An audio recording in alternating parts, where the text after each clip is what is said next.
Good evening, everyone, and welcome to the North East Non-League Show, sponsored by DJ Private Hire, Gateway Accountancy Services Limited, Elite Goalkeeper Academy, and Motivate. Tonight is another looking back with, and tonight we're looking back with Paddy Atkinson. Paddy, thank you very much for coming on the show tonight. Thank you for asking me. Excellent.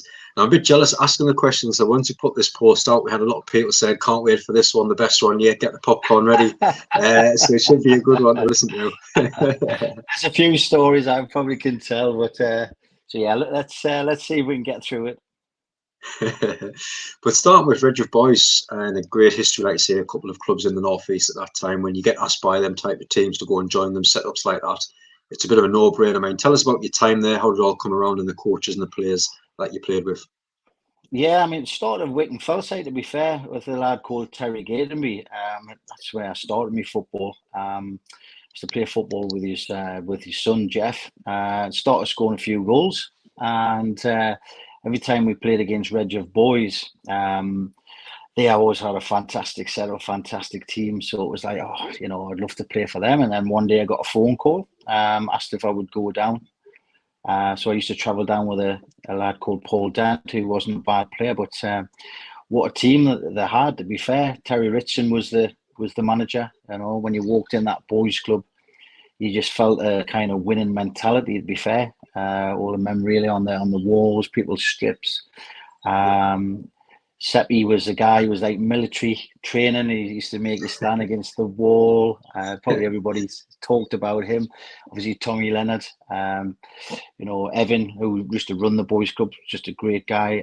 But Terry Richardson, yeah, he was my manager. And we had some fantastic players in the team, like Alan Lamb, Ans Cullen. Them two went to Nottingham Forest. We had Gary Wright, centre half, great centre half. We had Paul Barrett. We also had Graham Jones, who was assistant manager at Newcastle, playing in our team. Oh, yes, yeah. Alan Dowson was the right back. He went to Millwall, so we had a decent team, And when you look at the standard of football and the ability that they've got, individual skills compared to where modern football is now, these guys would have been playing probably Championship, no problem whatsoever. So that was my time. Yeah, I remember when you used to go into it was like a boys' club where you could go any night of the week. It didn't matter who you were, and there was it was an old school with a small gym with like the doors that were goals, and it was sponge ball inside. And if you got beat, you were down there the next night to try and beat them. And it was just a winning mentality. It was absolutely fantastic, and spent a lot of my time down there. And that's where I think I first got started to get one or two scouts looking at me. Yeah, like you say, because of the club and the history that I had, so many scouts sniffing around, I can imagine every single game that was played. But looking, obviously, when did it all start for yourself with the clubs that were looking? Who was looking? I know you mentioned as well travelling around with Shearer at that time as well. It must have been a great time for yourself around that era. Yeah, well, obviously, when you start your journey, you don't expect people to go on to become world beaters, so should we say? But West Bromwich Albion and Newcastle were the first to knock on the door. And I was talking to Stevie Harper about it just the other week, how academies now just get local kids, where years ago we used to just get on the train at 13 and 14, get off the train Birmingham New Street, and then go to some guy with a kind of a Mac on and say, "Excuse me, are you taking us to a date?" We used to travel down with a lad called Alan Skay. He was from Wallsend. There was a lad from Montague called Paddy. I think it was Conway. He was a great player as well. He was a year, and then Alan Shearer. So we went together to Newcastle. We went together to West Brom. And then we had Notts County knocked on the door, I think. And there was Middlesbrough, Sunderland.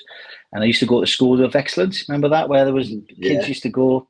So there was trials to go there. And I used to go to Middlesbrough. And my dad used to travel down on a Tuesday night. But it seemed to be forever. So it was Ayresome Park at the time. And the facilities weren't the best. So I just stopped. I just didn't want to go. And but yeah, when we went to Newcastle, we used to get the X52 bus from Wickham because I'm a Wickham lad. And Gaza used to get on the bus just on the bottom of the bank, and then we used to walk up together up to the old St James's Park. And I don't know if you can remember, it used to be a big car park, and then on one side was a ticket office, so we used to sit in there And then we used to go up to the Benmore training ground, and they said it was a minibus, but it was a bus. Well, it was a van with 2 planks of wood in the back that used to take us up. But that's where I got to know Shearer quite well, because we used to look at each other. We're a bit cocky at the time. You've got to have a bit of confidence about yourself and your ability. But we used to be looking around the van, and if there was anybody who didn't look the best, we just have a laugh all the time. So we really enjoyed it when we used to go on the trial. We were looking forward to school holidays all the time to go to different clubs and see how you progress. But it was strange how you used to go to Newcastle, though, and then you used to play for Reg of Boys and play well, and then you went to certain clubs and you didn't play so well. Yeah, when you used to travel to different clubs, and I think this is what's wrong with academies now, where I remember being at Newcastle and I just fell out of place. So did Alan Shearer. I think it was just the way the trials went. They were looking for big lads, big strong lads. We weren't the biggest of guys, but then you went to a different club and you were playing with lads your own size, your own age group, and then you were all of a sudden you were playing out your skin again. So I think that's what's lost in the academies a little bit, where you might not work at Newcastle, Sunderland, Middlesbrough, the North East clubs, but it might work at some of the teams down south. So it's got to be given a go.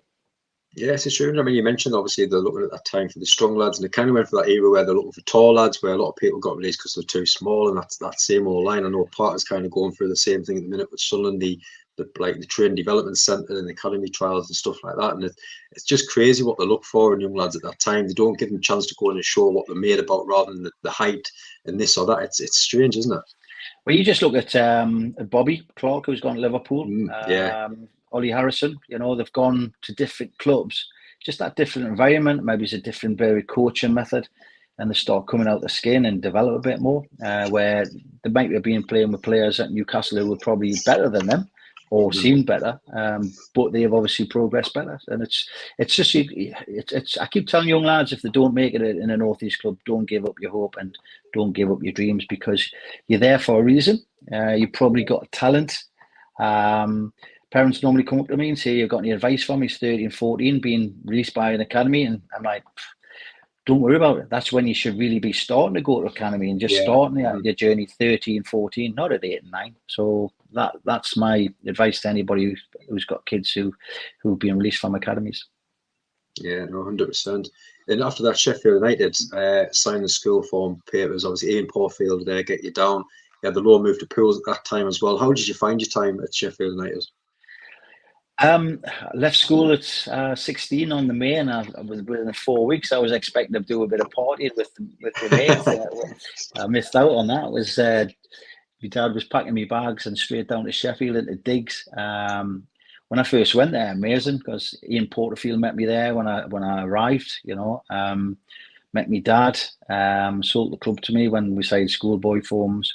Everything was great. They looked after us food-wise, anything we wanted, really. It was one of them where you thought, this is the start of the journey, where you go, wow, this is what it's about. And some of the players, Peter With, I know probably some people watching tonight are going, well, who's that? But they were legends of the game. Yes, and Colin Morris, Keith Edwards was a great player. Peter Beagrie. Clive Mendonca was there as well, which I think I was shared rooms with Clive. He was a North East lad, and again, he knocked back Newcastle and Sunderland to go to Sheffield. So yeah, I went there, and me and Clive Mendonca become best of friends, to be fair. And we did the journey together as an apprentice down at Sheffield. Yeah, great bloke as well, Peter. I know we've spoken to him a couple of times for the Facebook group as well. Really nice bloke. As well. Yeah. In 1988, you moved to the pool up to the northeast again, Hartlepool, Moncare, Crags, and Pop Robson. I know we had a few lads on that to mention Pop Robson as well. But how good was it being back up in the northeast? But them games at the Victoria Park, I've been to plenty. They're very hostile at times, aren't they? It was strange and surreal, because I went on loan for a month, just physical, to build myself up, and I quite enjoyed it, because you're training with the first team, and then I went back to Sheffield and you're back with the under-19s. Yeah. But then Dave Bassett came in. I had 3 managers at Sheffield because Ian Porterfield left. Then we had Danny Begara, who was a great coach, by the way. He's Uruguayan international. Used to say, "I'll show you how to score a volley from outside the box," and you're like, "Yeah, right, okay." And he used to ask one of the players to cross the ball from the corner flag, and he used to just, it was like a wand, just volleying the ball in the top corner against John Burridge and people like that. So anyway, amazing times. Then Billy McEwen came in, he got sacked, and then Dave Bassett came in, and he just basically got me and Clive Mendonca into a room and just said, "Look, nothing against you guys. I want guys from down London. They understand my philosophy. You know, I don't really understand the people from the northeast. So he got rid of me. Well, he sent me up to Hartlepool, and I signed for Hartlepool. But I loved it. Loved my time at Hartlepool with some great lads: Paul Baker, Rob McKinnon, Brian Honor, Joe Allen, Keith Norwich, John Tinkler. You know, Borthwick. There were some great lads up there. So, but yeah, Alan Shoulder was there as well. He's the legend of Newcastle. So going into a dressing room full of kind of winners, should I say, hard nuts as well, was great. And you just thought, right, I've got to knuckle down now. This is what it's about. I'm not an apprentice. I'm a professional. And now, so just see what happens. And it was just so happened that we got a new manager at the time. Pop Robson just mentioned John Craggs and Bon Moncur, but Pop was different class. He just used to bring his father-in-law, I think, was Lenny at the time. I think that's his father-in-law. He used to be a ballroom dancer, and he had us doing these different movements to make us sharper. But it worked. It worked, and everybody had a lot of respect for Pop. He was a great guy. He went on to Manchester United and to look at the class of '92, all the players he brought through. But obviously, Bob was kind of suntanned, just picked the team, and Pop did all the work with Craigsy. And Craigsy was a great lad as well. So yeah, it was great. And as you say, it's going into a men's dressing room, and it's one of them where they play tricks. Yeah. Probably wouldn't get away with some of the tricks now with all the safeguarding and things like that. But it was one of them where Rob McKinnon would be drying with you, and you'd walk past from the shower, and he used to, when they get your towel and just on the backside, and Brian Honor was always doing things to your clothes, and I remember Alan Shoulder, his party trick was if you were in the shower and you just signed, he'd come up and shake your hand when he had nothing on, and I'm not going to say which way he was pointing at the time, but it was it was just great set of lads, to be fair. And I made my debut for Hartlepool, and I think that was the start of my journey, to be fair. I think it was Lincoln City at home. Didn't expect it. I think it was Andy Toman, who was a great lad as well. Good footballer in the northeast. And he was injured, so I got the call, and he said, "Oh, you're playing tomorrow?" And I was like, "Wow." But I think I was ready, because a lot of people panic. Yeah. A lot of people freeze. People like, "Oh, I don't know what to do." Start getting the nerves. But I didn't get that whatsoever. I had been training for this for a long time, to be fair. So I was ready when they said that, and I managed to score 2 on my debut as a left winger. So loved it, every minute of it. Can remember it as well. Every goal and chance that I created, and then he scored a hat-trick, hit the post, and got a lad sent off as well. So loved every minute of it at Hartlepool, even though the facilities weren't the best. The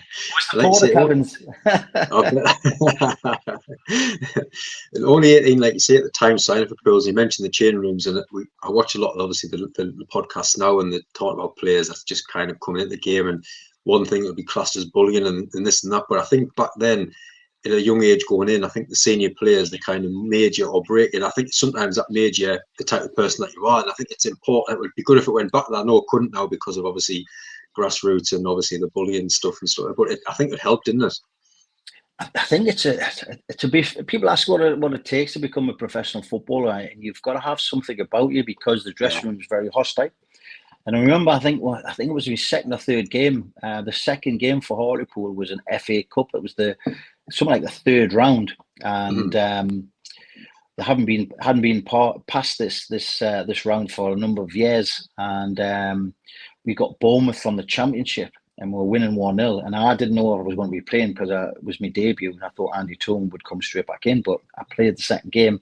Luther Blissett was playing, who was a legend for AC Milan for years ago.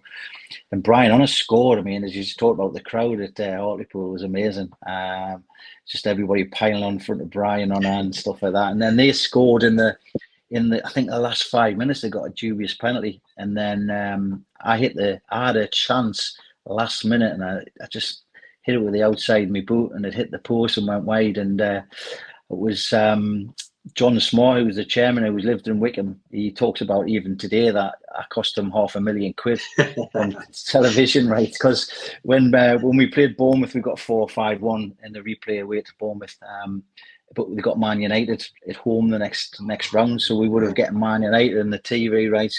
He would have made £500,000. So he keeps telling people now, if I see him, listen, see this lad, yeah, he cost me £500,000. So yeah, it was good times at Hartlepool. Oh, fantastic. And then signing for Gateshead under Dave Parnaby, 1991 season. The likes of Bell, Harrison, McNall, Doolan, Robertson, Hull, some great players there at the time, but obviously a change in management was just a short spell there. But did you enjoy your time with them players as well? Yeah, it was. Well, it was a shame to leave Hartlepool because I was in a car crash. I was going to a game, Cambridge away, with Rob McKinnon and Paul Baker, who I was the car share with, and we were going to a game. And it wouldn't happen today. Going to a game, it was 5 o'clock in the morning. We were going to meet the coach, travel to Cambridge.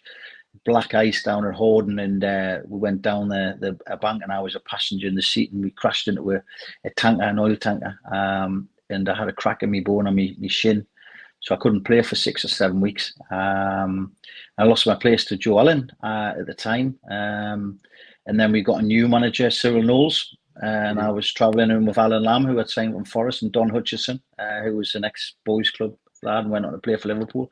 So it got to the stage where they come to the end of the season, and Cyril Knowles basically hated Don Hutchison at the time and Alan Lamb, and got Alan Lamb in the office. And he said, sign that bit of contract. Because I was a car school with him, he just tried to all the same. He didn't like me as well for some reason, just because I was travelling in the same car school. And Alan Lamb, a bit of a handy lad from Bensham. I believe there was a bit of a scrap, and because he wanted to sign cancel his contract. He still had about 3 years left. He was on top money. But I don't think he realised how hard Alan Lamb was at the time. So I think he came off worse. And he offered me 3 months, and I just said, 3 months? You're joking. I had Sunderland. I just had a bid for Sunderland after me about 6 months before he came in. And I just went to Gateshead because Dave Parnaby was a great coach. Yeah.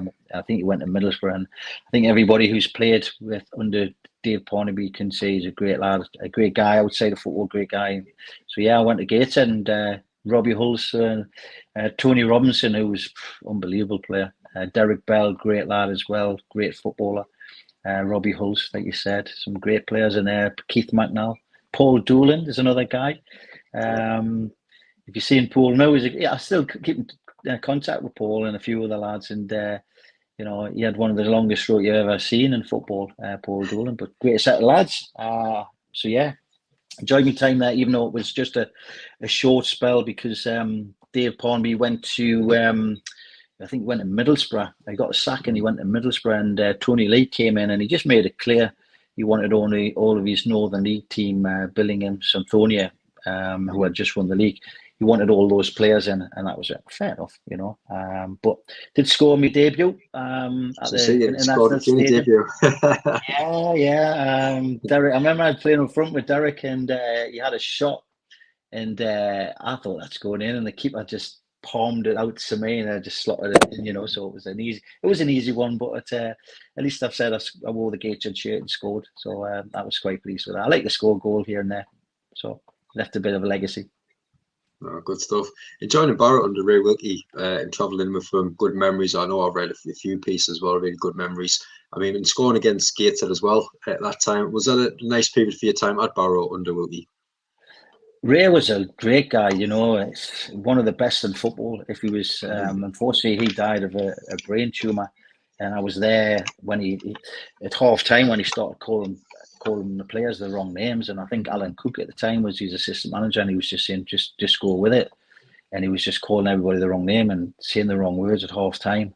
But he was one of those guys where he had like the Jerry Francis haircut from the 70s.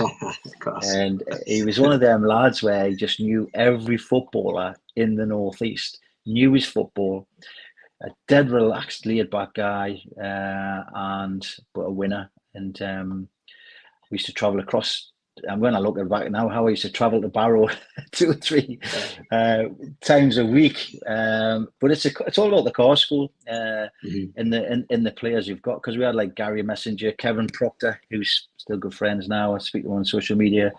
He used to have a tash, I think, when he was young, and he's still got the same tash now. Used to go across with Paul Doolan, Keith McNally, left Gateshead as well. They came across. A lad called Danny Wheatley. Now, he's probably a legend of non-league football, but he used to have a left-hand drive car. So when he used to overtake on that A66, and that is some road, by the way, he used to ask you if it was okay to take over. So you're like, oh, what are them? And yeah, you're all right, Danny. And then you see the headlights, and you go, no, it's not. He was the worst driver ever. I remember we were travelling across to Barrow for a game, and there was a couple of lads. We used to take the turns in the car school, Paul Doolin, Paul Campbell, Danny Whitley, and myself. And we're on the A66, and he had this it was an old banger, this left-hand drive, and it started getting steam coming out of the engine. So we pulled over, and he was going, we need some water. So he got a bottle out and just says, can you all wee in this bottle? So we're standing on the 66, having a pee in the bottle, right? And he's pouring it in the radiator. Right, we get a couple more mile, and they're looking for somebody else, and then so we used to do silly pranks like that. And then there was one day I was travelling over, and I think it was obviously the 80s. It was about poppers, where people used to smell the poppers, and used to get a bit of laughy, a bit giddy. So Paul Doolin and Paul Campbell were in the back of the car. So what I did is I opened the vent, and I put in the vent the spotlight poppers, and these 2 kids were like laughing like little kids in the back of the car all the way over to Barrow, and before the game. So it was we used to have a great laugh. Oh, great. Paul, I just actually missed there, Doolin said, ask about your goal against Man City. Yeah, I remember they had I don't know if it was a testimonial game or something like that. And they had a really good team. Keith Curl was playing, and I was playing up front, and I think somebody had a shot, because we had a decent team up there. Neil Doherty, who went to Birmingham, Colin Copperthwaite, I think he scored in the FA Trophy the year before. And I didn't expect to be playing, but I was playing this game, and against Man City. Peter Reid was the manager at the time, and I think the keeper came out, and I was probably just the corner of the box, and I've just clipped it over the top dropped it into the 4 top corner. So I remember that one. So thanks for that, Dula. But the best one was what comes to mind. We're talking about Gateshead goal. It was Mickey Farry, who was he's a legend of the non-league scene, and tough player, probably one of the fittest guys you've ever met. Great lad as well. But he used to just kick people. He wanted to kick me. And I don't know if he just wanted to get one over on us, but he just, every time I got the ball, he just came through us and stuff like that. And I've just had one opportunity where he didn't know if he should tuck alongside the centre half and he was keeping his eyes on me, and he thought, I'm going to just tuck one on the centre half, because he knew he was quick and he would catch us. And I just thought, well, this time, if I get a chance, I'm just putting my head down and running. You're not catching me. So as the play was through, you could see the disgust in his face that he just let us off that hook one time. And as I'm running through, and I've got to take it early, and Simon Smith was in goal, and I think I just curled it bottom corner just to kind of just make sure I just hit the target but low, and it went in. So, but I looked at Mickey Farry, he was just like, he wasn't very happy. But yeah, great lad, Mickey. So brilliant. So then many times at Barrow, I quite enjoyed that over there. But travelling over there by yourself, and that's what happened. We got a lad called, I think it was John King, used to be manager at Altrincham. And one of these wheeler and dealer guys who can get you anything. Nice, I remember one of the lads coming in saying, John, my car's been pinched. I got pinched last night, on Thursday night or something for training. He went, leave it with us. It was back on his drive on the Sunday. It was just like, so when I was driving across by myself with these Manchester lads, I just thought, it just becomes demoralising, doesn't it? And it's a naughty place at A66 at 10, 11 o'clock, and through the winter, driving there by yourself. I just thought, I can't be doing this. Crazy one, isn't it? And what next? I mean, I read obviously at this point you've kind of found the love again for the game and enjoying playing and scoring goals, full of confidence. Would you say this is kind of one of your most important spells, getting back in love with the game? Yeah, because I mean, when you go to Sheffield, it's all kind of pressure, and you're trying to perform. Hartlepool, Gateshead, there was changes of manager, changes of manager. I must have had about 8 or 9 managers up until about 21. And Alan Cook, who was a school teacher at the time, and the assistant manager to Ray Wilkie, got some of the lads to give us a buzz, I think it was, and went over to work and. Good, great bloke. I enjoyed Alan Cook. A bit old school, he used to make his feelings felt if you didn't win, but great. Joined in with the fun when we won. And you had to really, because we had some great lads over there, like Paul Doon, Paul Campbell, lads from West End, Robbie Vincent. Some of the ex-Barra lads came with Gary Messenger, so we had a decent team. But some of the things are just, when you look back and think, how did we used to do that? We used to, the little chefs? We used to stop. Oh We yes, used to yeah. stop at Carlisle at the little chef, and there's a lad called Paul Campbell in Dula with. We used to always go for a kind of breakfast. You wouldn't happen now, would you? You wouldn't have a full English breakfast before a game. And Paul Campbell used to bring his dad, and he went, right, I'm going to pay, but I'm not going to pay. And I remember thinking, we're basically going to do a runner here. So we're sitting in the car, right? Out comes Campbell running out. He hadn't paid. We're like the Dukes of Hazzard with the kind of gravel coming out the back of the car. And me and Dula and everyone looking at each other. Campbell, I hate to tell you, but you've left your dad. So we had to go all the way back. Oh, no. Pulled in the car park. And his dad was waiting and thinking, and then was still like drove off. And you just thought, what on earth what are we getting ourselves into here? But he was a right one. He used to go out there because we used to go in Manchester. We used to travel in our own cars. It's pointless going across to the west to get down on the coast. So we used to travel by car. So we used to go out and we used to get a good time in Newcastle at 8 o'clock. And I remember the Campbell again said, he says, "Oh, what we'll do is where Madison's used to be years ago in Central Park. There used to be a hotel there. We'll meet there and then we'll go out." So we used to go in there. And he says, "Oh, see, there's a wedding do." So we used to stand in the queue for food. The wedding do, looking around, and Campbell was like, all right, okay. We used to go to Wilders, around the corner, and you're sitting down eating food, and you go, "So Campbell, how do you know the people?" And you go, "I don't." I'm like, we were in a wedding, feeding our faces, right, with food, and we didn't even know the people at the wedding, and they used to do that every week. So just great times there. And another time, they used to come to my door because I had a flat in Swalwell. So on a Friday, sometimes if my girlfriend at the time was staying, they used to try and look through the letterbox to see if they could see any underwear. Right, and I was like, lads, man, just give it over with you, because it's just like that's just like perverted, And I did arrange with the woman next door who was about 70 if she would come around one morning. So when I looked through the letterbox, that she would say, but we didn't get to that stage. But honestly, they were just total pests. So it was like Danny Wheatley, Campbell, and Paul Doon. So good times. And Alan Cook's still around. So yeah, if he's watching, hello, Alan. Excellent, awesome, great memories. But like you say, playing really well at that time, and the call comes from Kevin Keegan at Newcastle. Tell us about that. But obviously, at the time, you thought it was a prank call, didn't you? Well, I did, because somebody who said that I think Crystal Palace are coming to watch you, and I just thought, I can't come to working. It's like the ends of the earth working. I don't know if you've ever been. It takes forever to get there. And somebody says, no. Somebody in the crowd says there's Crystal Palace, and nothing came of it. But then I was at work because obviously it was at the time in the conference where you had to work, so it's full time now. But this was like uni bond. It was probably the lowest level I had been playing at the time. But as I say, I loved the time there. I was scoring goals, playing okay, enjoyed myself, great set of lads. And then at work, I got a phone call off Kevin Keegan. I thought it was one of my mates, and for about 5 minutes, I was like, "Yeah," because it's like football banter, isn't it? Where you ring people up and say, "Hi, it's the press," and all that. You schoolboy. So I'm like, "Yeah, right, okay." And it was like, "Yeah, okay." Like, "Who is it? One of my mates." "Yeah, okay." No, it's Kevin Keegan. I went, "Yeah, okay." And I used to, I did a project about Kevin Keegan when I was at school. And so I knew everything about him. So I basically asked him a question, and you can read about this on the internet if you don't believe me. He was on a television program called On Safari, and Christopher Biggins threw a coconut and hit him in the head. So I basically said to Kevin Keegan, right, Right, you're on a television program, right, called On Safari, and somebody threw a coconut and it hit you in the head. Who was it?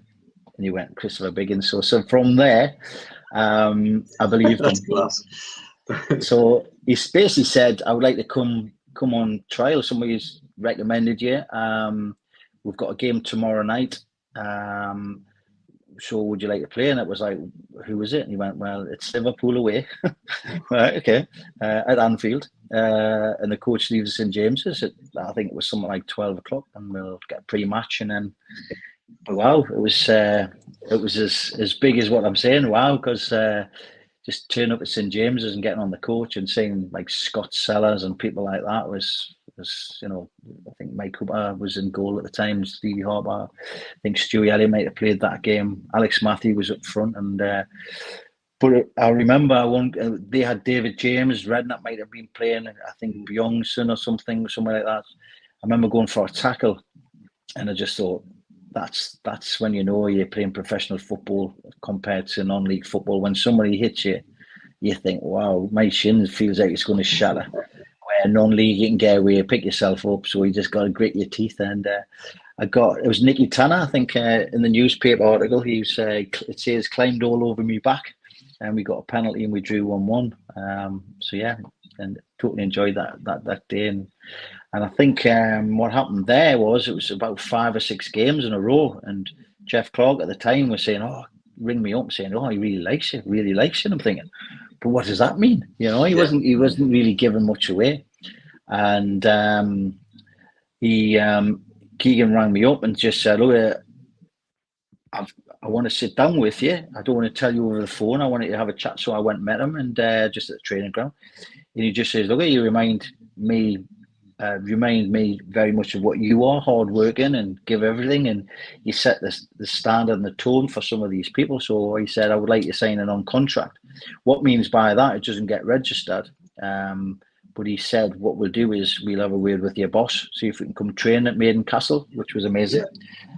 Used to do shooting practice, and there was about 5,000 people watching. So he used to go and collect your ball. And then I used to turn up for the reserve game. So I used to maybe train on the Tuesday, reserve game on a Wednesday, and go back to work. But then used to get paid per game. And he said, if anybody comes in for you, we'll be a reference for you. We wouldn't stand in your way. And it was that time I got a letter from Singapore asking if I would like to go over to Singapore and play for the national team. But when I read the letter now, I must have been drunk, because it didn't make sense. It wasn't like England. It wasn't like a national team. England, you had to go and play in their league and live there. Right. And then I think it was 3 foreign players that were allowed at the time. But when I read the letter, it says we can offer you a car, an apartment, a decent salary, but we can't give you a sign-on fee. And I'm thinking, I'm sure I didn't read that. When I look back there, I'm thinking, but I was happy at the time. So I didn't go. I just put that to one side, and it's a bit of memory there. So yeah. But then he got rid of the reserve team, didn't he, Kevin? Wasn't it? I was with Gareth McLinden on Saturday. I actually see him at the match, and he still tells me now. He says, "Can you remember that goal you scored against Man United at the Gates Stadium?" And I says, "I can." And it was Gary Neville when playing Man United. Mm-hmm. I was playing up front with Alan Armstrong. Mike Cooper, I think, was playing. Stevie Hart was in goal. And I remember I was on the halfway line, and Paul Scholes had a shot, and it was like the ball just must have moved left, right, and we were losing 1-0. And then Gary Neville keeps standing on me Achilles tendon. I turned on. I was thinking, if you do that again. And we had Richie Appleby and the Appleby brothers were playing, and Matty Appleby. So I used to say, I said, well, drive the ball into his like waist high, so then he can't come in front of us. So we did that.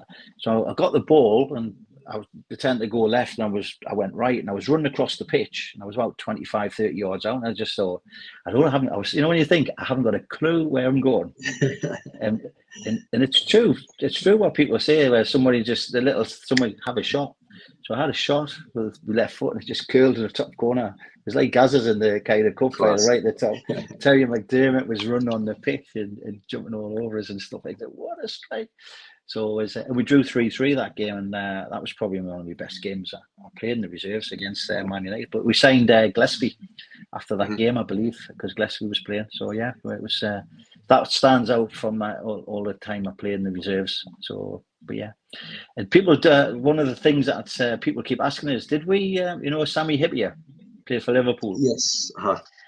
He played for Newcastle in a reserve game at Huddersfield away. Trial, wasn't? Yeah. He was on trial, and people go, no, he wasn't, and he was, and we never signed him. 2-week trial was on at Newcastle, and we could have had him for something like 250,000 at the time, and he went on to play for Liverpool and won trophies and everything like that. So, just shows you.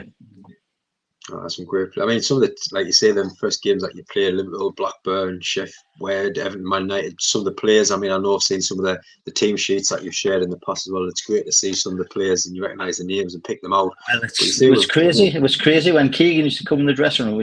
I was good, best of pals with Malcolm Allen. And we used to go to the stage door at night, and he was crackers, Malcolm Allen.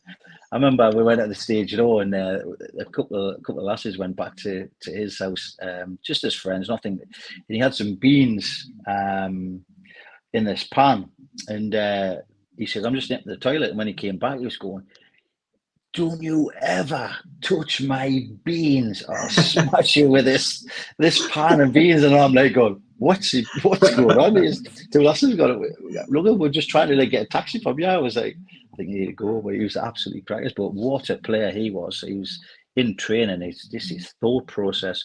He used to stab the ball with spin, and you had to make a decision if you have to try and go for the ball or just mark him. Because if you went to the ball and the ball bounced, it would spin past you. And it was just his thought process was amazing. And but yeah, there were some great players. I mean, Paul Brayson was coming around the corner as well, and he was goal scorer. Yeah, what a finisher he was for Newcastle, and especially in the reserve. He had this little dink. The players. When you look at the players, I mean, I remember Nicky Patwavaslu. Remember him? Yes, yeah. He was one of the best players that you would ever see in the summer, but the worst player you see in the winter. But yeah, I remember scoring against Chris Woods against Sheffield Wednesday, and the ball actually stuck in the stanchion at Gateshead Stadium, and he said out of all of his internationals, and it's never had to get the ball out of the stanchion. And I said, well, you have now. So I think I liked Gateshead Stadium. I used to score there quite a bit. I enjoyed it. No, some really good memories. Like you say, it was a real shame because there were some fantastic players that went on to have a great career when Keegan scrapped the reserves. And like you say yourself, went on to play for some great clubs, the likes of York, Scarborough, Blythe, Quay, the South. I mean, we read some of the bits from York, like you say, 3 years, some top players that you've played with. But obviously, at that time, they just got picked apart, didn't there? So many players that went to certain clubs at that time, like you said, as well. It's unbelievable. I mean, when I first signed, we had a great team. Paul Barnes, who was Harvey Barnes' father. Paul Baker was there. I mean, Barnes, was getting 20 goals. Tony Barrett was playing. We had Dean Kelly in goal. Darren Williams, who went to Sunderland. Jonathan Greenan was a young lad. He went to Man United. Graham Murty, he went to Reading. Richard Creswell, Gary Bull, Paul Stevenson. We had a really good team.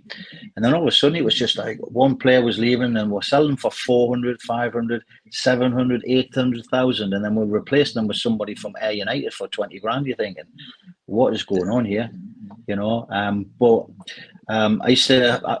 moved down to York because Alan Little said we had to live within an hour's drive. So I decided to move to York, and there was a lad called Alan Poughton who used to beat Newcastle. He is the thickest kid I've ever come across in my life. And I'll give you a couple of stories about Alan. Right, he passed his driving test, and he said, "Could you come and pick us up?" And the instructor was laughing, holding his ribs, and I was like, "What? Did you pass your test?" And he went, yeah. And I went, what was he laughing at? He went, oh, I don't know. He says he was just asking us some questions, like flashcard questions. I said, well, what did he ask? And he was going, well, what's that one? Hunt Back Bridge? Or what's that one? Sharp Bend to the right? And he said, right, Alan, if you were going down a country road, what would be one of the most common signs that you would see? And Alan was like, free range eggs. I said, you said free range eggs? Could have said tractor, farm, sheep, free range eggs. And there was another time where nobody went to go, because we used to have like a list opening in a shop, go to kind of church, like a list of things for go to the cinema, just doing a kind of thing for the community. So Alan Little had said, could two of the lads go to the church ceremony on Sunday? And me and Alan were travelling from Newcastle, so we thought there was about 5 or 6 lads from York. At least 2 of them would go. Nobody went. So Alan Little came in the dressing room on the Monday morning with the club chaplain, and absolutely went mental. Just went, if you want to shouting, going, if you want to take your girlfriend, your wives, or daughters, or kids to like the doctors or whatever, you've got an appointment, you can forget it. He says, all I asked you to do is 2 years to go to the church service on Sunday, and but you just couldn't be bothered. You just couldn't hear a disgrace. So anyway, the club chaplain was standing there like that. So Alan went up and went, Paddy, I'm going to go and have a word with Mr. Chaplain. And I went, Alan, he's not called Mr. Chaplain. He's the club chaplain. So I went across, and this is in front of everybody. And we were like, watch, Alan. So he went, excuse me, Mr. Chaplain, I'm sorry I didn't go to your church service on Sunday because I lived in Newcastle. And he went, oh, that's all right. He said, what part of the congregation are you? And he went, I'm sorry, Mr. Chaplain, I don't really understand what you know. He went, what religion are you? And he went, I'm Aquarius, Aquarius Church of England. Yeah, honestly. So honestly, it was dead funny. All the lads were on the floor laughing, but some great lads down there as well. Every club you've been to, it's all about good dressing rooms. So we had, but when people like Paul Baker left to Torquay and Paul Bonds left to Burnley, and we were left with kind of the dregs, and we were just bringing young lads, and we're through. It was just kind of relegation fights all the time. And I remember, if you can probably be able to Google it, there was a riot at Brighton. It was on the television, and they locked us in the dressing room, and it was on the news, and they were pulling the goals down, and the police come and said, "Oh, if you hear 3 knocks on the door, you need to protect yourself." So I would find something to protect yourselves. Well, what do you find in a dressing room apart from a physio bag, a stud bag with a pair of pliers? So we only see the pictures on the television. It was horrendous because we went to the bookies. I mean, this is a while years ago, and I know you shouldn't be saying this, but we used to go to the bookies before the game. Just if you were in a hotel at 10 o'clock and just killing time, we used to go to the bookies, and there was some West Ham fans sitting there, and they went, "Are you playing today?" I went, yeah, and they went, "There's going to be no game today. 12 minutes." He said, we're invading the pitch, and sure enough, 20,000 people ran on the pitch and called it off because they had sold the Goldstone ground. Brighton had just been relegated as out of the first division into the second division. But when you look at them now, how good a team and kind of the process they've done compared to where York City are now, it just shows it can be done with a bit of hard work. It's crazy, isn't it? I mean, you mentioned Scarborough as well and under Wadsworth, and you kind of said you could have wrote a movie with the 12 months. I know I was reading through the parts, and some great little parts picked out from that one, wasn't it? Well, my contract was coming to an end at York, and Alan Little got the sack, so we didn't know what was happening with the contracts. I had a knee injury. I'd somebody had stamped on my knee and had stitches in your knee, and it's one of the worst things in the world where, when you go, the season's finished and all the players go on the holidays, but you still got to go in for treatment. You're like, so it was one of them. So I decided to go on holiday, and Mick Wadsworth was ringing us up. And when you just want 2 weeks of partying in Malia, because all my mates were working on the door, and Alan came with us, that was the thing, when somebody puts the rose on the table, right, and he's going, what they put the rose on the table, and says, Alan, they think we're gay, like, and they got, you better not, like, and all this kind of stuff. And it was like, he was asking about the currency every day. If that was €5, what's that? I'm like, Alan, I can't go with this. So anyway, Mick Wadsworth was ringing me up all the time, and I says, Mick, I'll give you a ring tomorrow just to call a bit of time, And I went to a party, and it was like 6 o'clock in the morning. I didn't know where I was in Malia, and I woke up and I could feel my phone buzzing. And I'm like, look at my phone, and it was a different number. And I just thought, who could this be? So I answered it, and it was Mick Wadsworth. He had changed the number, right? So it didn't come up my phone, Mick Wadsworth. And he says, "Oh, look here, I definitely want you to sign. I want you to come to Scarborough." And I said, "Look here, Mick, I'll sign. You've got me word. I'll sign." At least I knew I was going back home to a football club. And I had just missed out on the playoffs, and I had some great players. John Kay, Richard Brodie, Neil Campbell was there. Chris Tate, I've had some great. I'm trying to think the centre half. Well, we had a centre half from France called Alex Marankov, Right. and he didn't hardly speak English. And you know when you're running back and you're shouting "man on," and the lad nearly scored with a header. You know, open yourself up, and you're giving him in a turnaround going, "I do not understand English." You're like, what? But Mick Wadsworth, man, he was a character. He used to come in the dressing room and stand about this far away from your face, and he'd go, "All right, I was watching such and such last night. He knows how to put the ball in the box." And he used to be like this far from you, like laughing. You go, "Oh, well, why don't you go and sign him?" And then he'd go, and then he'd turn to somebody else and go, "Why you got an England tracksuit on? Have you played for England, son?" It was a bit like Brian Clough in a way, you know, the way he used to go on. And you know them Predator boots when they first come out? He went, "I don't want anybody wearing these Predator boots." He says, "The only people who wear Predator boots is the David Beckhams of the world and people like that." So anyway, there's a lad called Wayne Bullymore who used to play for Barnsley in the Premiership. Great left foot, unbelievable. And he we're getting beat 2-0. I think it was Neil Midgley for Hartlepool at the time. Scored two. He was probably about 4'9". He scored two headers from a corner. And we're 2-0 down. And we got back to 2-1 with about 5 minutes to go. And it was 3v1. And Wayne Bullymore just had to pass this ball through for a goal. He passed it away and they cut it out. And he was shouting for 5 minutes because I was on the left side next to the dugout. "Them bloody boots! Them bloody boots!" Jamie Hoyland, obviously, centre half, great legend for Sheffield United, was like, so this was going on 5 minutes. So we came in the dressing room and Mick Wadsworth there says, "I told you about them boots." Next thing you know, he gets him by the neck and he's trying to strangle him in the dressing room. So me and Jamie Hoyland get a hold of him and pin Mick Wadsworth against the wall. And as we were looking round to say, all the lads were shouting, "Let him go," because I had enough. And so we says, "Right, Mick, we're going to let you go. You're going to be all right. We'll let him go." And he went for him again. And just like, what? And this was just through Predator boots. So, but I went to see Mick Wadsworth. I said, "Look, Mick, I came here because you rang me in Malia and you won things at Carlisle. You're a top coach. You played, you're a coach for England, and we weren't getting played. Our wages were bouncing. So he was under pressure." And he started crying in front of me. He broke down in front of us. And then I was like, he was on his knees holding my hand. I thought it was like a Jeremy Beadle moment. What's going on? And he was like, "Oh." But the next day, he come up to us and said, "Thank you for that chat," because he says, "I've just had a breakdown." He says, "If you ever need any help in your future coaching, just give us a buzz." He went on to Colchester, Southampton, and then become the assistant manager for Newcastle. But he used to, full-size games. It was game after game after game, not five-a-side. So when I was on doing my coaching badge with Robert Lee and Gallagher, I said, "What's Mick Wadsworth like at Newcastle?" And he just went, "He loves an 11-side game." He said, "It's so boring." I just said, "He's never changed." Never changed.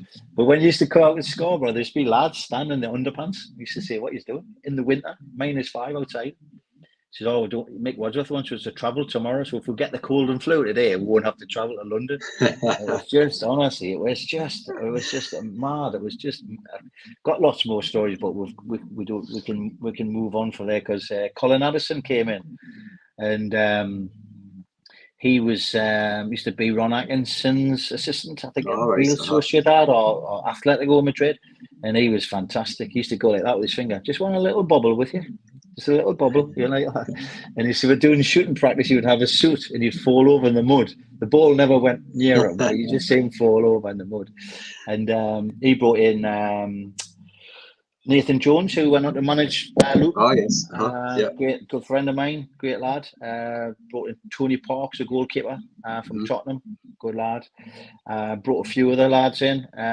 We were bottom of the league at the time. We was bouncing between Carlisle and Peterborough United, three, and we couldn't win a game under Mick Wadsworth, even though we played well, and you couldn't put your finger on it. And Colin Addison comes in. It just shows you two or three changes. We won 10 games on the belt. Went a Hull away on Easter Monday, 35,000 there, 5,000 locked out. It was great. And I remember that game. That was probably one of my memories. It's Scarborough. But then what happened is Nathan Jones got injured, and he left me out against Hartlepool. And they lost 2 games after that. And Tony Parks went to see him and said, "Why did you change it? We've been on a good run. Why you left Paddy out? Because that's why we've lost the games." And if they hadn't done that, we would have had the 6 points. Otherwise, remember Jimmy Glass for Carlisle? Yes. Went up in the 94th minute. I think he got a corner and he scored. The goalkeeper who came on loan from Swindon. And what was the worst thing about it was they had asked Scarborough if they could get an emergency loan goalkeeper, and Scarborough said yes, where all the other teams got refused and had to play 8. So they let them have and he scores it, and then everybody was celebrating at Scarborough, and the next thing you know, it was like a morgue. You know, it's 94th, 95th minute, and you seen it on the television grandstand. We had a television in the changing rooms, and it was just like, wow, what is going on here? But they delayed the kick-off, I believe, Carlisle, just to try and, because they were going to go out the Football League, but they stayed in the Football League, and we went out. And so yeah, it was good times with some good stories. And John Kay, just before we move on, is he was an absolute unbelievable guy. John Kay, full of stories. He used to, before every game, he used to go out with do 2 laps. And then come in and then do the warm-up. But when he did the laps, he used to trip somebody up. So I remember we were playing at Walsall away, and there was this lad with a white tracksuit walking across the pitch. And he went, watch. And as he walked across, rather than go around the pitch, he went across the halfway line and kicked his legs away. and the lad fell over and he turned around and was like, Earth. And when he walked past us, he was a disabled guy. And I went in the dressing room and I said, I can't believe what you've just done, yeah. And then he said, whatever you do, you know, when you go to away games and you share a room with somebody, they just put names in a hat and stuff like that, and you used to go. And they said, oh, whatever you do. And I can't remember the name of the goalkeeper. It was a lad from Carlisle. I can't remember his name. Somebody Elliott, I think. He says, oh, whatever you do, don't call him the Axeman. And I'm like, what? He says, don't ask him why he's called the Axeman. And I'm like, how am I? I'm from Newcastle. So anyway, we're in my room, and I'm like, right, we're going for a pre-match meal. He's coming down. I hadn't shared the room with him before. And he was like, no, he was on the phone to his girlfriend. It was one of them. Love you. Don't put the phone down. No. I'm like, oh, I'll see you downstairs. So anyway, I came back up after the meal. You know, just have a bit of banter. When you share a room with people, you get to know each other, where you've been, where, you know, games and teams and stuff like that. And he's still on the phone with his girlfriend. He rings her like this. I'm like, we're going to go down for a pint. We're going to have 1 pint. All right, I love you. Oh, okay, you put the phone down. So I had to ask him, didn't I? I said, can I ask you a question? He went, what? Why do they call you the Axeman? And he went, I need to go. He put the phone down. He went, who's told you that? And I went, oh, nobody. Just somebody said that your nickname's the Axeman. He went, no. He says, so I went downstairs and I says, oh, I've asked him why they call him Axeman. They were going, oh, Paddy, you're not sleeping tonight. I says, no, you need to tell us. Well, apparently he went home from training at a previous club and he found his girlfriend in bed with his best mate. And I'm like, oh, right. I was like, did he chop him up? He went, no, he went in the garden and chopped his shed up. And I'm like, what? They calling me? So anyway, that was the story about the Axeman. So I hope he's not watching. That's one. But a couple of clubs as well with Blythe, obviously the last 10, 12 games that season, winning the lot, and obviously Queen of the South winning trophies and everything as well. It must have been a nice way kind of forward. We touched on the last couple of games in the Northern League as well, but some great memories of them 2 clubs as well. Blythe, yeah, great set of fans.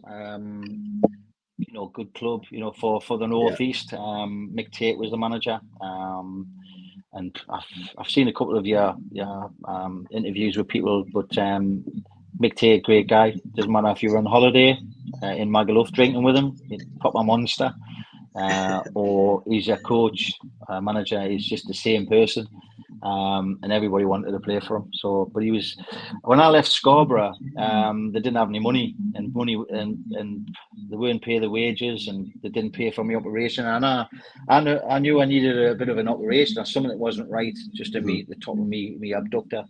And I went to Mansfield. I went to Carlisle. They offered me a really crap contract, so I didn't take it. I went to play for Barrow for one game under Kenny Lowe, and I just knew something wasn't right. So I had my operation, and then Mick Tate was ringing and saying, "Oh, will you play? Will you play?" And I had seen it too many times before where people rush back after a kind of hernia, and I just thought, no, I'm just going to give it 2 or 3 months. Just went on the treadmill, got the fittest. To be honest, I was about 28 at the time, and I was the fittest I've ever been by just doing my own program. And I remember playing for Mick and playing for Blythe. I think we were about 10 games off the belt. Went from about fourth bottom to in the top 5 or something there. But I was playing a game at Blythe and then going back to the gym. I think it was Bladen Rugby Club at the time, and going on the treadmill for 35 minutes, 40 minutes after a game on 16 full blast. That's how fit I was at the time, because I had just built me fitness up. So yeah, it was great times. But Mick was having problems with the board, I believe, and just he wasn't getting team selection. He was getting a bit of grief for something. Just, I mean, the fans loved him, and so I don't know the ins and outs of it. But John Charlton came in, Jack Charlton's son. Right. He's got a lovely pub at Camas Beach, and I sometimes see him now and then for a Sunday dinner now. But he came in and basically was telling people how he helped his dad at the World Cup and stuff like that, and did like bingo and stuff like that. And I was just thinking, I need to play another club, I think, at the time. But great lad, John. Wasn't about that. Just Queen of the South rang me up. Ian Scott and Warren Pearson, who was two great guys, and John Connolly, who used to be a manager at Asherton. They all went up there, and there was a Geordie contingency went up there at the time. So we went up there, and it was the first season was tough because only 2 people who had played professional was me and Warren Hawke, who used to play for Sunderland. Oh, yes. Great guy, Warren. And I basically said, if we want to do anything next year, we need to sign some decent players. And Peter Witherson was an North East lad as well. He was a great lad. And then we signed Steve Bowie, John O'Neill, Jimmy Thompson. But what a laugh. That was probably the best time in football, inside and outside of football. We used to drive across to Dumfries naked in what people carry on a training night just for a laugh. You know, we used to at Halloween we used to get Halloween masks. At Christmas we used to but it was one of them where we didn't have to want for anything because the chairman was loaded. He had hotels, so if we wanted to stay over on the night before the game was closed, he'd give us a people carrier, a brand new one after 10,000 miles, give him it back. So we had a 4 or 5 lads came over from the northeast. Kenny Crichton, who was the physio, he was from Scotland. John O'Neill, Steve Bowie, like I said, a few others went across. Peter Witherson. But as I say, we used to the Vengerbus tune, the Vengerbus go. We used to blast that as well, coming in the drive down at the car park, and the fans were like, "Yes, Geordie idiots." But we had the best dressing room ever. Whenever we used to go out on a night out, the cleaners used to go, the directors used to go, the tea person used to go. We had Andy Gorham signed from Rangers. Andy Gorham from Man United, actually. Robbie Nielsen, who was the manager of Hearts, he signed for us. Oh, yes. Yeah. And they were saying this is the best dressing room they've ever been in, especially socially. We used to go back to the hotel called the Nith, which the chairman owned, or one of the directors. And we used to get the directors naked on the karaoke. And then we're making steaks at night with the chef's outfit. But it was just great, you know. And John Connolly was a right laugh. He used to thought he was a top player. You know, when somebody used to play with Peter With, he used to put the crosses in for Peter With. But even if they bobbled one in, still thought it was a good cross. Good cross. And he had his video. He had the video on when he walked past his room, his office. He used to come in. I'll show you when I put this cross in. And you're watching it, and it was like a total shank. And he went, what? And he bought this bike. It was like a road bike, and he must have paid. It was like a carbon bike. If you're into your cycling, it probably means more to you than what it does to me. And whenever he used to walk past, he said, "Oh, come in. Have you seen me bike?" I was like, "Oh my God, this bloody bike!" So, I think what we did was when we went to training, we went another lad. We got some like rally grifter bikes, no wheels or something like that. We put it on his bike. So when he was like, "Oh, come and have my bike, come and have my bike," there's people. The next thing you heard, it was a massive shout. Was like, "What the So it was, but we used to have a right laugh at Queen of the South, some of the things. I mean, talking about Kenny Crichton, he moved to Cramlington and we went down to Blackpool and they had some spare cash and they went, what should we do? And went to a sex shop. And they bought some, obviously, women's things, but we're using them as a pointer. It must have took us about kind of 5 hours to get back home because we stopped at the ice cream man and saying, "Excuse me, can you tell us how we get Newcastle?" And people are going, "If you go straight," so we're pointing out the window like, "If you go straight down there like that." So anyway, Kenny moved into a 2-bedroom house in Cramlington, and there was 3 lads moved in. So when he first moved in, the neighbours were like, "Oh, hi, all right," and then after about 2 weeks, they weren't talking to him. He just like, it was a bit like, "Yeah, I am very, very," and he just couldn't understand why. But when he looked up in the bedroom, those things that were bought in Blackpool, those dildos, were on. Peter Weatherson had stuck them to the windowsill so all the neighbours could see. So you imagine that 3 blokes have moved in and you've got sex toys on the windows. Honestly, right laugh. So I had some really good times at Queen of the South. And but yeah, they hadn't won a trophy for 56 years and hadn't been promoted as champions for 52 years, and we won them both. So massive achievement. I think it was about 10 or 15,000 there the last game of the season. So with bagpipes and stuff like that. But anybody who tells you if you go to the Player of the Year award in London, it's all like a nightclub and stuff. It's all tuxedos. When you go to Scotland, you've got to wear a kilt. Well, if you haven't worn a kilt head before, right, you can't wear anything underneath. So when you go to the Player of the Year awards, it's all tables, second division, first division, championship, premiership. So there's no kind of like hierarchy playing the premiership looking down, and it's just kind of jugs of lager, bottles of whiskey on your table. So you're just getting hammered. But after the ceremony is finished, you go in the nightclub. When you go in London, you obviously go to a nightclub and it's like Playboys, like the Jordans were there and stuff like that. When you go to the nightclub, Victoria's it was in Glasgow, you're on the dance floor and about 5 sets of lasses' hands are coming under your kilt to check if you're. I think they were checking which clan you were from, and if you were kind of if you had a quarter pounder, you were a McDonald. Oh, it's a great one. And John Watson as well, another great lad who we've had on as well at Durham. Got to play there. And I always was reading the other day about the cultures night in Brandon, Freeman and the one dog. And did you think at that time this is where I've got to kind of call it the end? Do you think? Well, I don't know if it was just a change of football as well, where athletes, people who were pace but couldn't kick a football.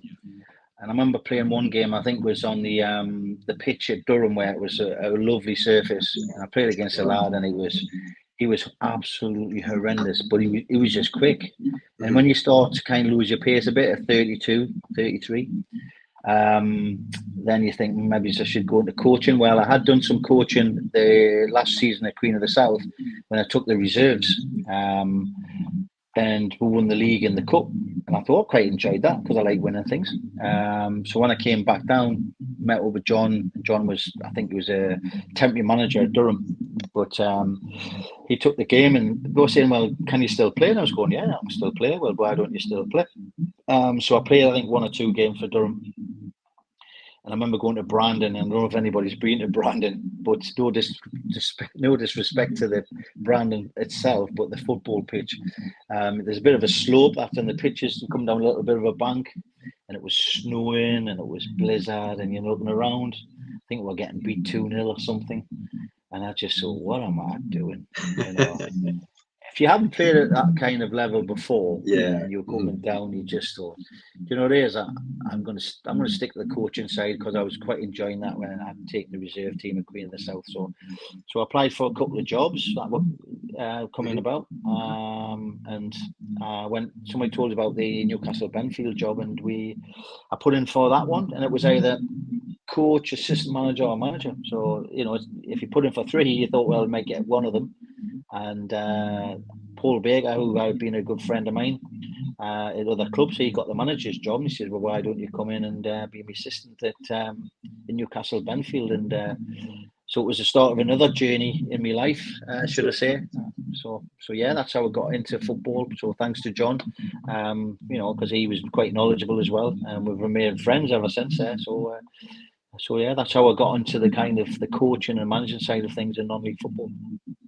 Yeah, it's a great time as well. I mean, just wrote them down earlier in the system at Benfield with Paul, obviously league and cup success, Bedlington as well, Blythe Spartans as well, Benfield with Bowie, Whitley Bay as well, some great memories there, Bentley, Killingsworth, and I mean, some fantastic stories I can imagine as well. But one of them I've got to obviously ask is about the BBC documentary. I remember watching it and I was just thinking, wow. And I just remember the time that obviously the Northern League getting the press, and it was just like the big scoreboard coming in. What was that time like? Well, I mean, it was one of them where a billionaire walked into Bedlington Terriers, and if you were to tell anybody on the street, they wouldn't believe you. But it was, you're not a millionaire, a billionaire, and to have somebody named as Bob Rich, of all names. Yeah. Apparently somebody bought him a cub, and he did a kind of family tree, and apparently his great-great-great-great-granddad was the mayor, or Lord Mayor of Bedlington many years ago. So he thought, I want to visit. So he came across for a visit and thought, do they have a local football team? So they went, yeah. And when he looked at the kind of the way of the community, it reminded it of the community back in Buffalo, and that's where he was from. So he wanted to take a football team across. So I was assistant manager, Keith Perry, at the time. And we said, well, could we go pre-season? And they went, no, you're going to have to go something like early June. Well, we only had about 8 players because the rest were on holiday. Yeah. So we had to take Andy Dugdale, who was a great lad, Paul Brayson. We had some great lads, as well. Pete Snowden was there.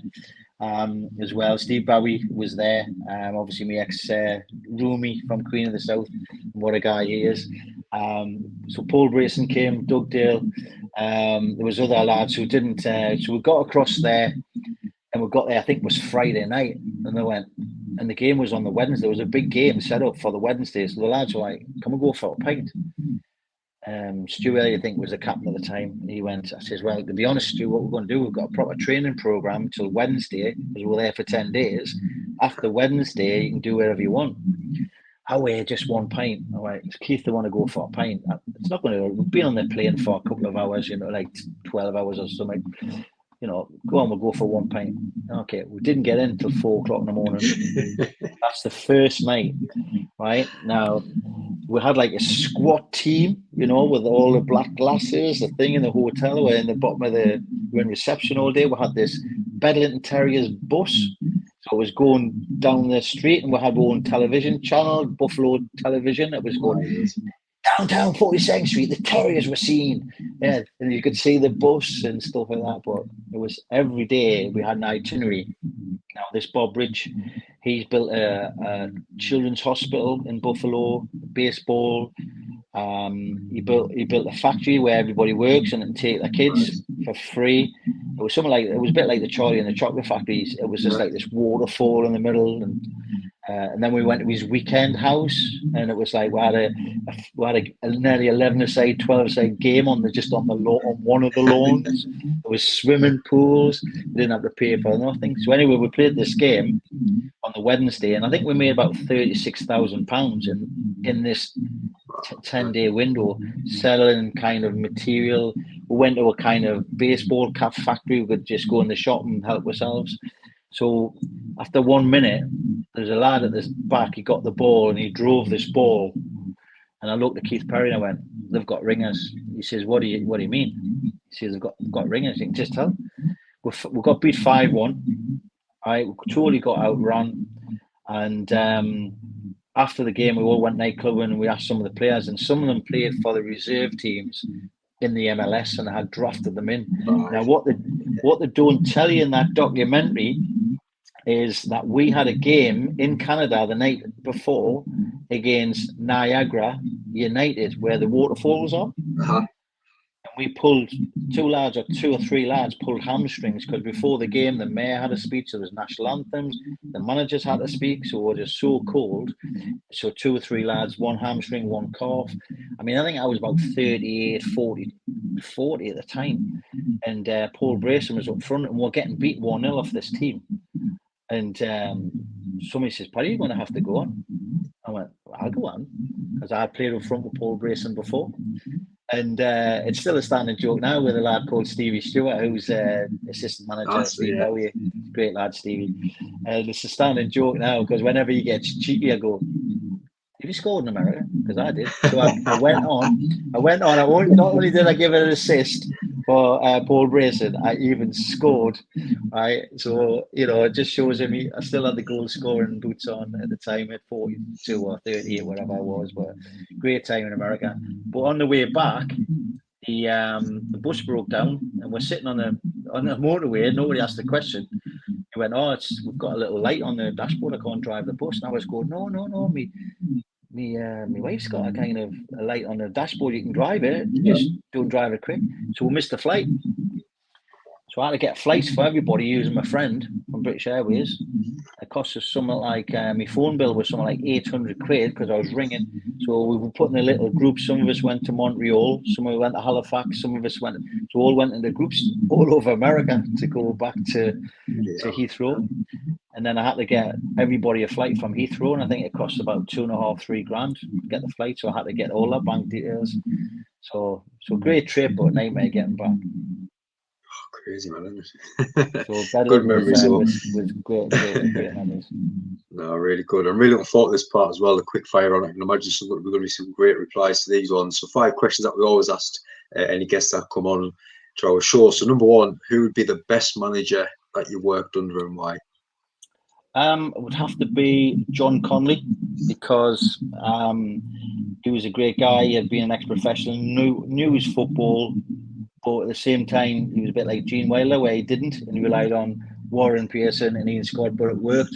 You know what I mean? And they just created a great atmosphere up in Scotland, and we're talking 20 years on now, and we're still, still being called legends in Dumfries, because we did create history. So it has to be John Conley, Ian Scott, and Warren Pearson. Excellent. And the best teammate that you played with? Best teammate I played with, it's got to be probably Steve Bowie, because he was my roommate. I can tell loads of tales about him, and he can probably tell loads of tales about me, but we're not going to that. But no, for a lad who's even now fittest kid I've ever come across in football, and still playing now, I believe, and. But he's just unreal. I remember, he was saying, people were saying he used to go into his house and his dog used to be like quivering because he say, "Oh, we're going for a run." A dog wants to go out for exercise, but Steve Bowie, he's a proper character. And we've been through thick and thin with Queen of the South. So yeah, I'll give him. He's probably one of the best teammates because he was my roommate as well. Excellent. And best opposition player that you've played against? From a professional level, I would say Junior Bent, who used to play for Bristol City. Yes, he was quick. I remember playing at Bristol City, and he looked there, and he passed the ball there, and I looked that way, and he was not even there anymore. But because I was a forward-minded player, and asked us to play a fullback at the age of 24 in Newcastle Reserves, and I went on to play fullback for the rest of my career, but I couldn't really defend, so I just I clotheslined them all the time. That's all it was. It was like and Rod Thomas as well. Remember Rod Thomas at Carlisle United? He was similar, and just got the ball and was so quick and strong. Just give him a clothesline. That's all I could do. So yeah, they're probably the 2 difficult opponents I've ever played against. And number 4, the best footballer moment for yourself? Sorry? The best footballing moment. Best football moment, just winning trophies everywhere. Emmett Kilmarnock won trophies there. Benfield won trophies there. Queen of the South, all the way from Redruff days. That's been my mentality. Win. I know that's not the mentality of the young kids today. It's not about winning trophies, but that was always in my DNA to win trophies and cups, and still is now. If I was playing table tennis against my daughter, I'd want to win. It's a Redruff boys thing. I wrote an article for Redruff boys, and it's a Redruff boys DNA. It's a winning mentality. It's as simple as that. No, I totally agree. Because I'm the same with my daughter and my son. If we could be playing like on the dartboard the other day on the PlayStation, you've got to win. I know I helped run the Saturday team, and we've just won promotion. But a couple of weeks ago, putting our Facebook page saying, "Oh, we've got 2 games this weekend. Hopefully, we'll win both of them, get our promotion sealed." And one of the teams that we're playing against complain and say we're too competitive. I was just thinking, God, it's gone soft, hasn't it? Yeah. I think that's what's wrong with society and football. I think when you look at, I think I was reading an article from one of the Newcastle, I think it was Michael Carrick's brother. I think he does under 18s at Newcastle. I think he got beat 6-1 in a local derby. And when people say this, there was some positives to come out of the game, I would just say stop right there, go home. Right? There's no positives to getting beat 6-1 off a local rival. You've taken the ball out of the net. That's the positives. Right? What you need to breed is mentality. Winning first. Let's go back to the old school, because that's where you produce good players in the coming years. When you look at the Gazas and we're looking for the next Gaza or Ryan Giggs, unless we change our ways in football, it's never going to happen. No, totally agree with that one. And what would you say, number 5? Have we heard a few already? But what would be the funniest football moment, thinking back, and that one that always stands out for yourself? Probably when we were Queen of the South, there was a lad called Paul Kinnaird. He was on the bench for Dundee United at 16-17 when they won the European Cup. Oh, wow. So he used to use that wherever he went. But we signed him at Queen of the South, and before we signed him, the manager said, whatever you do, don't believe a word he says. Don't lend him any money, and don't trust him. We're like, what? Why are we signing this kid? So anyway, I went in the physio room. He was like, "Get us a cup of tea, mate." I went, "You talking to me?" He went, "Oh, I'm getting treatment next. Will you make us a cup of tea?" Because I had 2 cups of coffee for me in the physio, because I'm kind of that way. So anyway, I thought a little light bulb moment is when we used to go to training, there was an old guy used to come to the social club, tie his dog to the lamppost, go for a pint and come back and go home. And at that moment, I thought, so I went and got a cup, put milk around the cup, right? Went outside and let the dog lick his cup, right? And it was one of them dogs with slobber around his face, right? So then I went to make him a cup of tea, took it in the physio room, and he drank it. And when I went back in later, he went, "Paddy, you know what it is? That was the nicest cup of tea I've ever had in my life." So that's where there's Paul Kinnaird.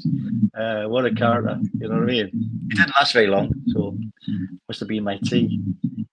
Excellent, awesome, great memories. I'm going to ask as well, obviously now I know our channel's all massive for non-league football. I know you're involved in our course radio as well. It's just a hotbed, the North East, and it's just the non-league is so special in this area, isn't it? Yeah, amazing. When you look at Blythe Spawns, I think they've got something like 1,700 at the game the other day. When you look at South Shields, how well they're doing, how Morpeth they're doing. Look how well Ashton are doing now. I know Ian Skinner's just stepped down, but he's still going to be a director down there. When you look at Blythe Town, how well they've done this year, and Bedlington Terriers compared to Blue Star, who've got a decent, but it's an amazing football. And sometimes when you go and I was at the Newcastle game last week, and I know they won 4-3 coming from 3-1, but the atmosphere was terrible up until there, where you could go to a non-league game and you're still going to see crosses in the box. You're still going to see shots from outside the box. You're still going to see people trying to score goals, which is the objective of football. Yeah. Where the Premiership, sometimes you watch the Manchester City versus Arsenal. It was horrendous. It was just like a possession game. They didn't want to lose, they didn't want to win. And so that's the beauty of non-league football. Is there's some talent in there, and I recommended 2 or 3 players to professional clubs when I was at Benfield. Richard Brodie, got him from Wigan for 40 quid a week, and he ended up going to York City and went to Crawley for 250,000. Peter Weatherson went to Morton. Even now, Queen of the South are hammering the manager, and I'm saying, yeah, but when was the last time you took Newcastle lads up to Queen of the South? It's only an hour and a half up the road. It's just across the border. They still go for the lads from Glasgow. And me and Steve Bowie have said, look, there's guys in the Northern League who would walk into those teams and probably go on to play in the Premiership. And I just think it's like there's 2 fish pond between non-league football and professional. There is talent. You just look at Jamie Vardy, perfect example. You've got to give people a chance. And whenever you listen to a story like a Paul Gascoigne story, my story, anybody else's story. It's about being given one chance, and that one chance in the first team, because it makes you a man overnight. And you either take that chance or you don't take that chance. And if you don't take that chance, the manager can take you off at half time. That chance is gone. But if you give that person a chance, like Newcastle have given Lewis Miley, 17-year-old, give him a chance. He's now a world beater because he's crossed that line to play in the first team. And that's what's about against football, giving people chances. If you're non-league, just, give it all. And what is the sad thing of non-league football is, if you're going to commit to football on a Saturday or a Sunday, right, make sure you turn up, because now trying to get some of the people there on a Saturday, it's like, I mean, somebody told me, here we go. Before we go, somebody said, it's the best excuse I've ever heard in my life. When you say, can you make it on Saturday? Somebody say, I've got a festival, or it's my mama's birthday. Somebody said, I've got to go and get a Halloween costume with me and more lass.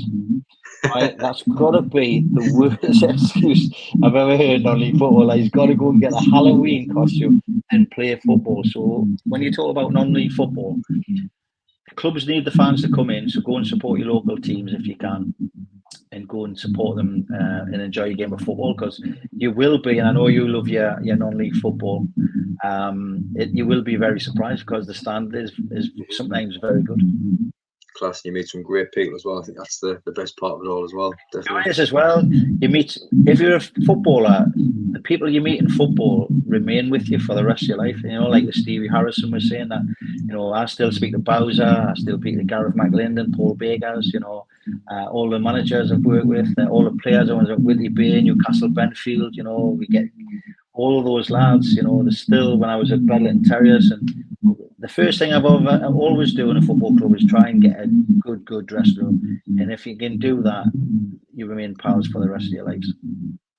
100%. But Paddy, absolute pleasure having you on. It's been fantastic. I'm actually aching from laughing that many times, I think. No, absolutely fantastic. No, it's been a pleasure. Thank you for inviting me on. Excellent. And thank you everyone again that's been watching as well. I really appreciate the support as always, and hope you enjoy the rest of your night as well.